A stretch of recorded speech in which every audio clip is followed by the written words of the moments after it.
যেটি মনে করি সেটা হচ্ছে যে এই সরকারের কোনো আইনি ভিত্তি নেই, এই সরকারের নৈতিক কোনো ভিত্তি নেই, এই সরকারের কোনো সাংবিধানিক বৈধতা নেই। এই সরকার তো বাংলাদেশের জনগণের প্রতিনিধিত্বশীল কোনো সরকার নয়। এই সরকার তো সাংবিধানিক কোনো প্রক্রিয়া, কোনো নির্বাচনের প্রক্রিয়া কিংবা কোনো আদালতের অনুশাসনের প্রক্রিয়ার মধ্যে তো এই সরকার ক্ষমতায়িত হয়নি।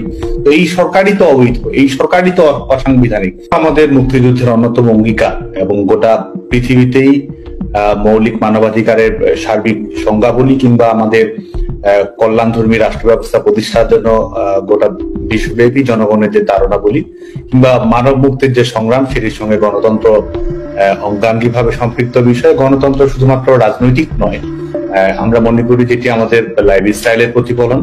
এটি বাংলাদেশের শুধুমাত্র নয়, পৃথিবীর সকল মুক্তিকামী মানুষ যারা প্রতিনিধিত্বমূলক শাসন ব্যবস্থা দেখতে চায় এবং বিশেষ করে আমাদের মৌলিক মানবাধিকার, যেটি আমাদের ব্যক্তি স্বাধীনতা হোক, আমাদের বাক স্বাধীনতা হোক, আমাদের ধর্মীয় স্বাধীনতা হোক, চিন্তার স্বাধীনতা হোক, বাংলাদেশের এবং পৃথিবীর সকল মানুষের অধিকারের রক্ষা কবচ এবং শাসন ব্যবস্থায় জনগণের যে প্রতিনিধিত্ব, স্টেক হোল্ডার নিশ্চিত করা প্রয়োজন, জবাবদিহিতা নিশ্চিত করা প্রয়োজন, সেটি গণতন্ত্রের মাধ্যমেই সম্ভব। যে কারণে আমরা গণতান্ত্রিক মূল্যবোধেই উজ্জীবিত এবং আমাদের ছাত্র সংগঠন এই বাংলাদেশের গণতান্ত্রিক আন্দোলনকে নেতৃত্ব দেয়া, অগণতান্ত্রিকতার বিরুদ্ধে লড়াই করা, সামরিক বেসামরিক একনায়কতন্ত্রের বিরুদ্ধে সংগ্রাম করা, যতই বাধা বিপত্তি আসুক সকল বাধা বিপত্তি